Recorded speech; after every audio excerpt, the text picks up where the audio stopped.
j'avais envie d'être dans les fougères aujourd'hui. Coucou! C'est mes anges et aujourd'hui on se retrouve dans le 3e conseil d'écriture. Aujourd'hui on s'attaque à quelque chose d'indispensable finalement, les personnages. Tout dépendant des auteurs, souvent les personnages sont les premiers à arriver avant même d'avoir une idée de quoi parle l'histoire, le livre. Parce que forcément les personnages influencent ce qui se passe dans le livre, donc si on les connaît pas, ben c'est un peu compliqué. Voilà.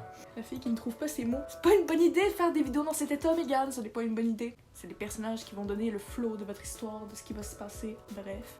Évidemment, dans les prochaines vidéos conseils d'écriture, on s'attaquera plutôt à la morale de l'histoire et aussi aux techniques outline, pour faire sa outline, puis sa trame scénaristique, etc.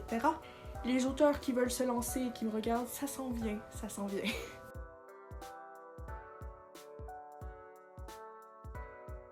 Donc aujourd'hui, 5 conseils pour trouver ses personnages. Ben, trouver. Oui, c'est une chasse à l'homme. 5 conseils pour créer ses personnages, écrire ses personnages, les découvrir à la fois parce que c'est aussi toute une histoire de découverte. Let's go! Donc, premier conseil, c'est sur le physique.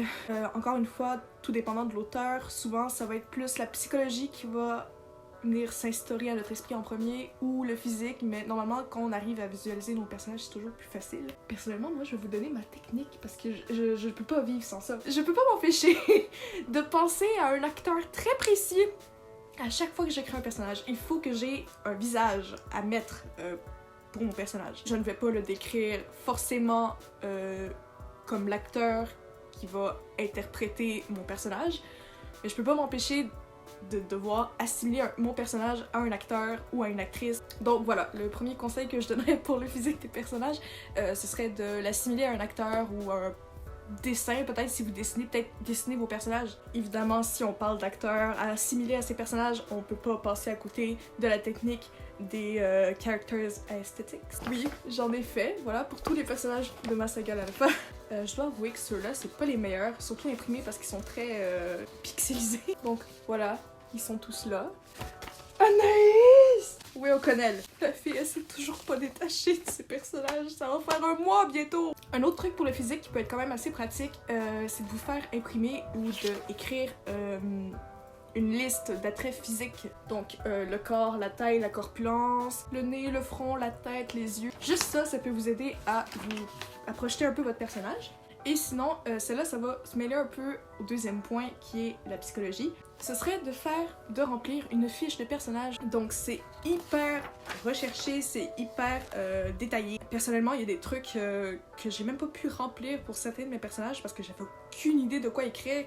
On a prénom, nom, surnom, raison de surnom, l'âge, la taille, le poids, ethnie, marque distinctive, style, grain de beauté, tache de rousseur, de naissance, tatouage. C'est hyper précis. Personnellement, moi, j'ai jamais pensé à mettre des tatouages à mes personnages. Je pense qu'il y a juste Mitch qui en a parce qu'il se faisait le bad boy. C'est pas vrai, il est vraiment pas comme ça. C'est un gentleman, ok?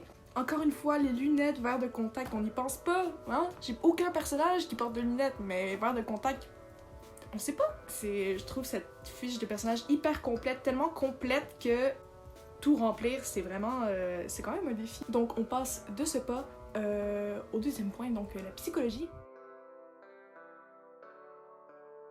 Bien que cette fiche peut vous donner une bonne idée de la psychologie de votre personnage, je vais vous conseiller ici 2 tests, donc des quiz, des questionnaires que vous pouvez faire sur internet puis qui sont vraiment pratiques puis qui détaillent assez bien la personnalité, bref, ça va sur beaucoup de points assez intéressants. Il y en a un qui est très connu, c'est le quiz des 16 personnalités. Donc c'est un test super précis dans lequel vous allez répondre à un très gros questionnaire et vous allez être partagé dans un groupe de personnalités entre les analystes, les diplomates, les sentinelles et les explorateurs.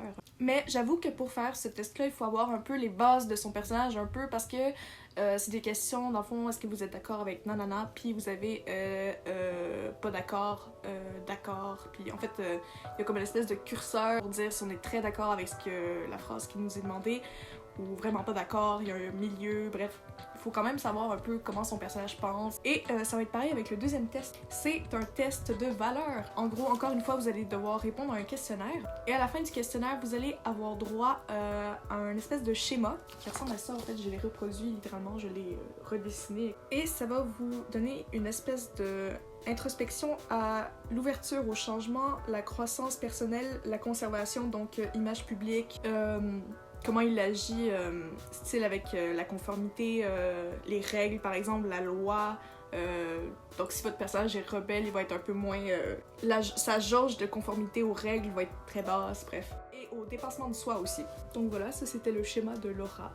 Si jamais on regarde, lui, les Sun, il est pas du tout pareil. Et tous les points qu'il y a dans le diagramme sont expliqués, donc c'est quand même très pratique. C'est très différent du premier test. Ça ouvre un peu les portes sur d'autres choses à propos du personnage auxquelles vous auriez peut-être pas pensé. Donc voilà. Mes 3 derniers points vont être un petit peu plus courts, mais indispensables. Ne rendez pas votre personnage parfait. Ne le faites pas parfait, par pitié.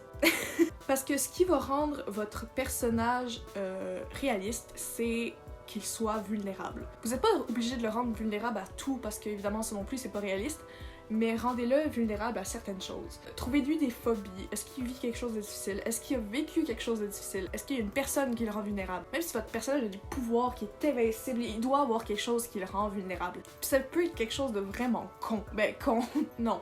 Ça peut être quelque chose de quand même assez subtil, mais ça a besoin d'être là quand même. Ça a besoin d'être dit, ça a besoin d'être présenté, ça a besoin d'être prouvé. C'est pas dit à chaque chapitre, mais c'est démontré, c'est figuré à quelque part. Donc c'est... Bref, ça reste important que vous y trouvez des faiblesses puis que ça ressorte.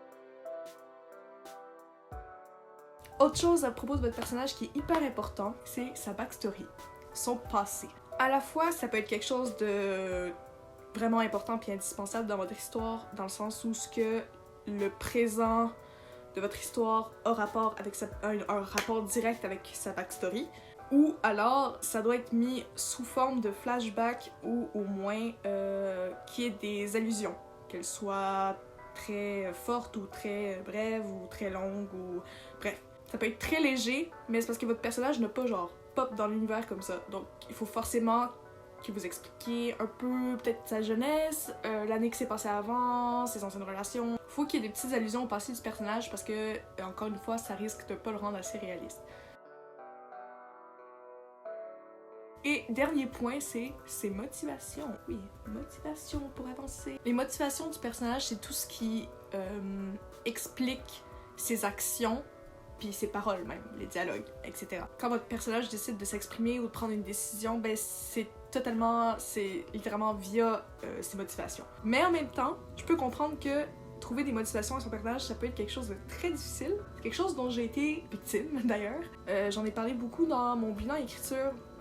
Comme quoi que le personnage de Lily était quelqu'un de très froide mais aussi très fade parce qu'elle ne tient pas nécessairement à la vie. Et c'était très dur en fait de lui faire faire des actions, de la faire parler parce que sa seule motivation, ben elle n'en avait pas.